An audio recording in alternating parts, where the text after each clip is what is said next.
El culto a la Virgen María o Mariolatría. Culto: conjunto de creencias o dogmas acerca de una divinidad, a la cual se exalta mediante prácticas rituales y sacrificios, dando honra a una figura imaginaria o real, a través de demostraciones exteriores como cantos, adoración, oración, ayunos y ofrendas, en recintos tales como templos, viviendas, procesiones o lugares públicos en general. En la Iglesia Católica, por ejemplo, se honra a la Virgen María como un elemento primordial de su culto, a quien denominan como la Madre de Dios. De igual manera, se ha hecho extensivo a los llamados santos, seres humanos fallecidos y elevados a esa categoría por parte de las autoridades eclesiales de dicha religión. El culto a María o Mariolatría. La Mariolatría, adoración a María, es el veneno más serio producido por el sistema romano, puesto que a los católicos se les ha enseñado que sus dogmas o doctrinas emanadas de sus concilios tienen el mismo peso y valor de las escrituras. Un patriarca de Constantinopla, llamado Nestorio, le hizo una aclaración a un monje que defendía la tesis según la cual María era la Madre de Dios. Efectivamente, el citado patriarca le precisó que María era madre de la naturaleza humana de Cristo y, por lo tanto, se le podía llamar Madre de Cristo, pero que era un error llamarla Madre de Dios. Estas posiciones produjeron una serie de debates al interior de la Iglesia Católica y tuvieron su culminación en el célebre Concilio de Éfeso, 22 de junio al 16 de julio del año 431, donde se decretó oficialmente la maternidad divina de María y, además de ello, se procedió a excomulgar a Nestorio, calificándolo de hereje por unos 200 obispos, y su doctrina fue condenada. Según el Concilio de Éfeso, si alguien no reconoce que la Virgen Santa es la Madre de Dios, él debe ser juzgado, y María debe ser honrada como la esposa del Espíritu Santo. El Papa Pío IX promulgó la siguiente doctrina: la Virgen María Santísima fue preservada libre de toda mancha del pecado original. De esta forma, se convirtió en una revelación divina. Ella nació y permaneció inmaculada hasta ascender a los cielos. A partir de entonces, María fue declarada como verdadera Madre de Dios, del griego Theus igual Zeus. Mientras tanto, el pueblo de Éfeso manifestaba su alegría con una procesión de antorchas y los legados romanos. Allí se originó el culto mariano, el cual prevalece hasta hoy. La Iglesia Católica, a partir de allí, colocó la adoración a María como un elemento primordial para ser honrada con un culto especial, dándole inclusive prelación por encima del Supremo Creador. Sin embargo, hasta la presente, los patrocinadores de esta doctrina no han podido sustentar, por medio de las Escrituras, ningún verso que apruebe la citada decisión. Es tal la adoración a María que, en todos los altares de sus templos, ocupa un lugar preferencial en imágenes de yeso, madera o telas, único medio para llegar al Todopoderoso. Pero, ¿qué enseñan las Escrituras respecto a esa posición? Éxodo Shemó 24. No te harás imagen ni ninguna semejanza de lo que esté arriba en el cielo, ni abajo en la tierra, ni en las aguas debajo de la tierra. 25. No te inclinarás a ellas, ni las honrarás, porque yo soy Yahvé tu Elohim, fuerte, celoso, que visito la maldad de los padres sobre los hijos hasta la tercera y cuarta generación de los que me aborrecen. 26. Y hago misericordia a millares, a los que me aman y guardan mis mandatos. Isaías 42:8. Yo, Yahvé, este es mi nombre, y a otro no daré mi gloria ni mi alabanza a esculturas. El culto idolátrico a la Madre de Dios, mediante la imitación de las costumbres y ritos paganos que se daban en la antigüedad a diversas divinidades politeístas. En las Escrituras podemos destacar especialmente a Regina, la diosa reina del cielo, en Egipto, al lado de Acera, deidad cananea de la fertilidad. Jeremías 44:16. La palabra que nos has hablado en nombre de Yahvé, no la oiremos de ti. 44:17.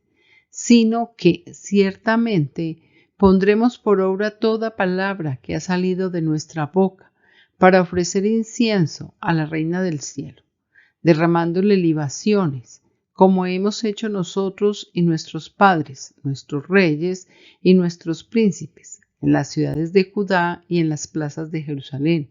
Y tuvimos abundancia de pan, y estuvimos alegres, y no vimos mal alguno. Jeremías 44:18. Mas desde que dejamos de ofrecer incienso a la Reina del Cielo y de derramarle libaciones, nos falta todo, y a espada y de hambre somos consumidos. 44:19. Y cuando ofrecimos incienso a la Reina del Cielo y le derramamos libaciones, ¿acaso le hicimos nosotras tortas para tributarle culto y le derramamos libaciones sin consentimiento de nuestros maridos? Los israelitas practicaban una mezcla de tributo en los llamados lugares altos. Segunda de Reyes 23:5-8, Ezequiel 6:6, que consistían en santuarios con altares, estantes para incienso, columnas sagradas de piedra y postes simbólicos de madera o troncos de árbol esculpidos en forma femenina, conocidos como el poste de Acera. Tal como se puede observar, la palabra de Yahvé es contundente y clara, sin lugar a equívocos de ninguna índole, de tal manera que la doctrina sobre María en aras de justificar su culto no tiene cabida alguna escrituralmente hablando. Solamente a Yahvé sea todo el honor y la gloria. Isaías 60:19. El sol nunca más te servirá de luz para el día, ni el resplandor de la luna te alumbrará, sino que Yahvé te será por luz perpetua y el Elohim tuyo por tu gloria. 60:20. No se pondrá jamás tu sol, ni menguará tu luna, porque Yahvé te será por luz perpetua y los días de tu luto serán acabados. 60:21. Y tu pueblo, todos ellos serán justos, para siempre heredarán la tierra, renuevos de mi plantío, obra de mis manos, para glorificarte. Resurrección y Asunción es una de las fiestas marianas más importantes que la Iglesia celebra el 15 de agosto. Tiene que ver con la llamada resurrección y asunción de la Virgen María a los cielos, doctrina difundida por el Papa Pío XII a partir del 1 de noviembre de 1950. Y como es un dogma de fe, debe ser obligatoriamente aceptado por todos los católicos, dado que el Papa goza de la prerrogativa de la infalibilidad, tal como fue determinado por el Concilio Vaticano I en el año 1870.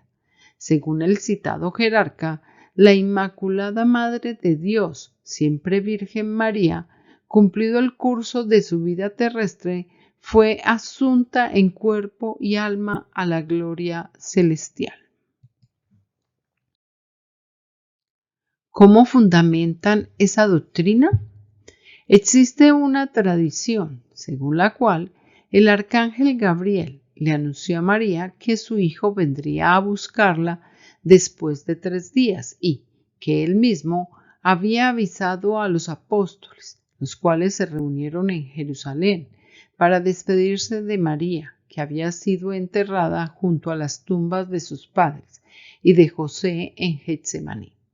En este caso, el Mesías resucitó a su madre y la condujo a los cielos, para morar allí junto con su Padre y al lado de su esposo, el Espíritu Santo. ¿Es María intercesora de los seres humanos? La Iglesia Católica ha colocado a María en un pedestal y la han declarado intercesora ante el Padre Celestial por cada uno de nosotros y, gracias a ella, es posible obtener las gracias específicas que necesitamos, lo mismo que para una madre sus hijos son únicos y diferentes entre sí, así somos nosotros para María. De igual modo, explican ello, afirmando que si le solicitamos a alguien que ore por otra persona, de hecho, ella puede interceder ante Dios. En este sentido, sostienen que María es por excelencia la persona más cercana al Verbo encarnado por ser su propia madre. Pero, ¿qué rezan las Escrituras? Primera de Timoteo 2:5. Porque hay un solo Elohim y un solo mediador entre Elohim y los hombres, el ungido Salvador, hombre. 2:6. El cual se dio a sí mismo en rescate por todos, de lo cual se dio testimonio a su debido tiempo. Hebreos 9:15. Así que por eso es mediador de un nuevo pacto, para que interviniendo muerte para la remisión de las transgresiones que había bajo el primer pacto, los llamados reciban la promesa de la herencia eterna. Juan 14:6. El Salvador le dijo: Yo soy el camino y la verdad y la vida. Nadie viene al Padre sino por mí. 14:7. Si me conocierais, también a mi Padre conoceríais, y desde ahora le conocéis y le habéis visto. Romanos 8:27. Mas el que escudriña los corazones sabe cuál es la intención del Rúa, porque conforme a la voluntad de Elohim intercede por los Kadoshim. Un culto idolátrico. Las escrituras son absolutamente claras y solo admiten adorar a Elohim. El resto de cultos están relacionados con falsos Elohim. Los mismos apóstoles se negaron a ser adorados. Hechos 10, 25, 26, 14, 13, 14. Igual que los ángeles. Apocalipsis 19, 10, 22, 9. La respuesta es siempre la misma. Adora a Elohim. Debemos seguir su ejemplo, sí, pero nunca adorarlos o rendirles culto. Elohim explícitamente prohíbe ser adorado por medio de cosas creadas. Romanos 1:25. Ya que cambiaron la verdad de Elohim por la mentira, honrando y dando culto a las criaturas antes que al Creador, el cual es bendito por los siglos. Amén. El orar es un acto de adoración. Cuando le oramos a Yahvé, estamos reconociendo que necesitamos su ayuda. Al dirigir nuestras oraciones a alguien más que no sea Elohim, le estamos robando la gloria que solo le pertenece a él. Existen diversas formas de idolatrar a María, erigiendo estatuas o imágenes de ella, prenderle velas o veladoras, arrodillarse a rezarle y clamar por milagros o favores. Todo ello es idolatría. Solo Elohim es merecedor de nuestra adoración y alabanza. Revelaciones, Apocalipsis 4:11. Adonai, digno eres de recibir la gloria y la honra y el poder, porque tú creaste todas las cosas. Por tu voluntad existen y fueron creadas. 15:4. ¿Quién no te temerá, oh Adonai, y glorificará tu nombre? Pues solo tú eres Kadosh, por lo cual todas las naciones vendrán y te adorarán, porque tus juicios se han manifestado. A excepción de Elohim, ¿existe alguien más que mencione en las Escrituras que sea digno de todo honor y honra? No obstante lo expresado en múltiples versos, millones de personas por todo el planeta le rinden culto a María, a quien llaman la Madre de Dios. Con esa posición, la Iglesia Católica puso en marcha un ídolo más, de los tantos que han inventado, logrando con ello capturar las mentes de personas que, por su escaso o nulo conocimiento de la palabra del Padre Celestial, han caído en las redes de una multinacional que ofrece milagros e intermediación para salvar a sus seguidores, en medio de una idolatría semejante a las de épocas antiguas, que van desde Egipto, pasan por Babilonia, recorren Grecia y llegan a Roma. Cualquier adoración que no sea Elohim es idolatría y es satánica. Isaías describe muy bien lo insensato que es adorar a los ídolos, pintados sobre telas o fabricados en madera, yeso o cualquier otro material, para exhibirlos en altares, procesiones, medallas, escapularios o amuletos similares, procurando siempre captar la atención de millones de seres humanos, sedientos de respuestas a su necesidad de salvación. Isaías 44:9. Los formadores de imágenes de talla, todos ellos son vanidad, y lo más precioso de ellos para nada es útil, y ellos mismos son testigos para su confusión de que los ídolos no ven ni entienden. 44:10. ¿Quién formó un dios o quién fundió una imagen que para nada es de provecho? 44:18. No saben ni entienden, porque cerrados están sus ojos para no ver y su corazón para no entender.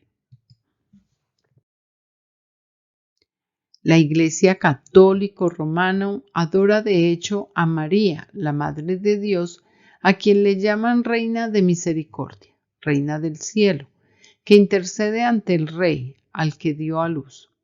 Hasta tal punto ha llegado la mariolatría que el Vaticano dedica anualmente, en todo el mundo, un total de 14 fiestas dedicadas a María.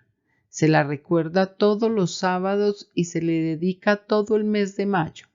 Además, existen muchas fiestas en su honor de carácter local, dado que, por miles de ciudades y pueblos del planeta, se han multiplicado las apariciones, montajes de presuntas imágenes de María, a quien exaltan como Salvadora, que produce milagros a quienes le honran y adoran. Cabe recordar que María misma declaró su necesidad de un Salvador. Lucas 1:46. Entonces María dijo: Engrandece mi alma a Adonai. 1:47. Y mi rúa se regocija en Elohim, mi Salvador.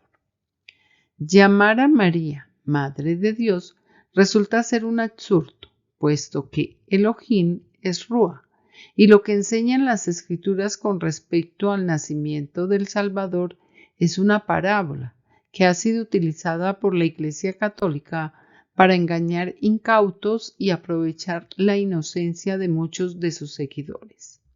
El mismo Salvador enseña que no se debe permitir a nadie tener injerencia en el cumplimiento de las instrucciones emanadas del Todopoderoso, incluyendo a su madre.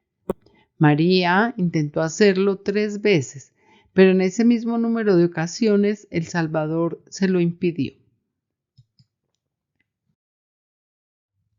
Los hijos de la Virgen María.